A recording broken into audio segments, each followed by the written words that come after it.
আসসালামু আলাইকুম সম্মানিত ভাই ও বন্ধুরা, যারা যেখান থেকে আমার ভিডিওটি দেখতেছেন ভালো থাকুন। আজ কিন্তু একটি জিনিস জানানোর চেষ্টা করতেছি যে এই ফ্লোরগুলো ঢালাই দেওয়ার কত প্রকারে দিয়ে থাকে। এই ফ্লোরটি কিন্তু 4 প্রকারে দিয়ে থাকে ইঞ্জিনিয়াররা বা আমরা, কিন্তু কখন কিভাবে দেওয়া হয় তো চলুন প্রথম থেকে শুনে আসি। যদি এই ফ্লোরটি ইঞ্জিনিয়ারের নিয়ম হিসেবে পিলার মানে কলম উঠানোর আগে এখানে ঢালাইটি দেওয়ার দরকার ছিল, সেটির উপকারিতা কি সেটা কিন্তু অনেকে প্রশ্ন করে থাকেন। যদি আপনার ফ্লোর গ্রেড বিম করার পরেই ঢালাই দিয়ে ফেলেন, তাহলে যে ছাদের শাটারিং করা হয় সেই শাটারিংগুলো কখনো ডেবে যায় না বা ফসকে যায় না, ছাদের যে ঢালাইটা সেটি লেভেলে থাকে, সেই জন্যই ঢালাইটি দেওয়া হয়।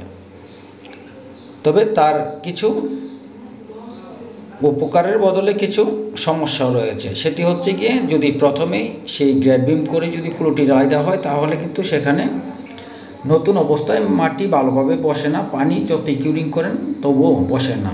তাহলে যদি একটু পরে করেন তাহলে একটু ভালো হয়। তারপর দেখতেছেন এখন যে এটা করা হচ্ছে, এটা কিন্তু দেখতেছেন বিল্ডিংয়ের যে কলম ছাদের ঢালাই দেওয়ার পর করা হচ্ছে।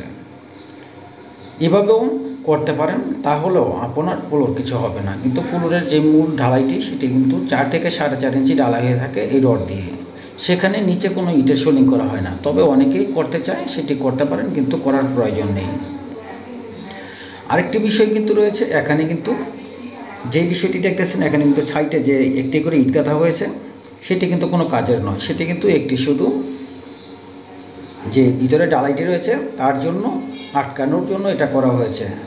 আর এটাকে যদি আপনি বাহিরে শাটারিং করে দিতেন তাহলে রডটা একদম বাহিরে যেত। কিন্তু এটা কখন করতে হবে, কিছু কিছু কাজে কিছু ব্যতিক্রম করলেও সমস্যা নেই, তবে আপনি যেভাবেই করতে পারেন। তবে খেয়াল রাখবেন যেটা বলতেছি, যদি এই বিল্ডিংয়ের গ্রেড বিম নিচে থাকতো, তাহলে এই বিল্ডিংয়ের গ্রেড বিম কিন্তু একদম উপরে রয়েছে, শেষ মাথায় টপে রয়েছে।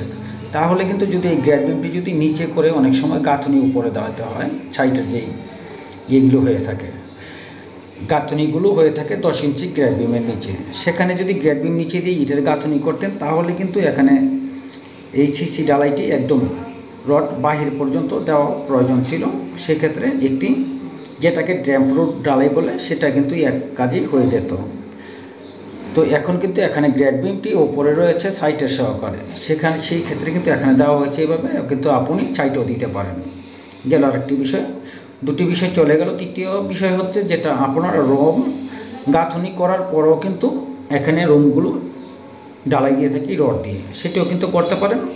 সেই হিসেবে কিন্তু মাটি ভালোভাবে যখন গাঁথনি করবেন, পানি পড়তে পড়তে এক প্রকার ইটা রাখতে রাখতে মাটিগুলো ভালোভাবে বসে যায়, সেখানেও আপনি রুম বাই রুম করতে পারেন। তবে সেখান থেকে ভালো এইভাবে করাটাই সবচেয়ে বেটার।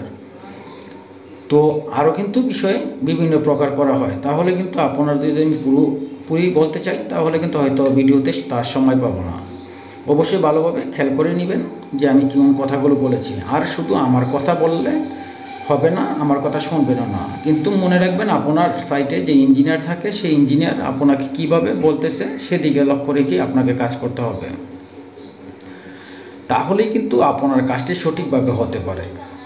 অনেকে কিন্তু আবার শুধু রড বাদ দিয়ে শুধু ইট বিছিয়ে এটা সোলিং করে এখানে ঢালাই দিয়ে দেয়, সেখানে রডের কোনো প্রয়োজন মনে করে না। সেটিও করতে পারেন যদি আপনি মনে করেন আপনার বিল্ডিংয়ের ভিতরে যে মাটিগুলো রয়েছে সেই মাটিগুলো খুবই ভালোভাবে বসে গেছে, যে আলগা মাটিগুলো ফেলেছিলেন বিল্ডিংয়ের ভিতর, তাহলে কিন্তু সেখানে রড ছাড়া শুধু ইট বিছিয়ে ঢালাই দিয়ে দিতে পারেন। তবে এই ঢালাইগুলো করার সময় আরও কিছু ব্যাপার খেয়াল রাখতে হবে, বিশেষভাবে যে আগে একটি ভিডিও দিয়েছিলাম, এখানে যে মাটি যে সরানো হয় পলিথিনের আগে, সেখানে কিন্তু ভালোভাবে পানি দিয়ে যদি রড দিয়ে নিচে গুঁতো দিয়ে পানিগুলো নিচে খাইয়ে দেন, তাহলে কিন্তু নিচ থেকেই বসে আসবে, অন্যথায় শুধু উপর দিলে কাজ হবে না। আর যেখানে ইটগুলো দেখতেছেন অনেক বেশি ব্লক, এখানে কিন্তু এত ব্লক থাকবে না। সর্বোচ্চ দেখবেন ঢালাইয়ের সময় হয়তো মাঝখানে একটি বা দুটি ড্রে রয়েছে, মানে আতলাইটও থাকবে না। এটা কিন্তু বান্ধার জন্য এই কাজটি এভাবে করা হয়েছে। দেখতেছেন বিভিন্ন প্রকার ইটের যে ব্লকগুলো, এত ইটের ব্লক কিন্তু থাকবে না, সেটি ঢালাইয়ের সময় আপনারা অবশ্যই দেখতে পারবেন। আর ঢালাইয়ের আগে কিন্তু অবশ্যই আপনাদের এই যে দেখতেছেন এখানে যে লেবেলগুলো করা হচ্ছে, লেবেলগুলো কিন্তু খুব ভালোভাবে করে নিতে হবে, সেদিকে ঠিক আছে কিনা। আর যদি আপনি আগে ফলো করেন তাহলে কিন্তু সে ছাদের যে হাইট কতটুকু রাখবেন সেটা কিন্তু একুরেটভাবে থাকবে, সেদিকে মাথায় রাখতে হবে। তো যাই হোক, আরও কিছু বিস্তারিত জেনে নেবেন কমেন্টে। আর জীবন আল্লাহ।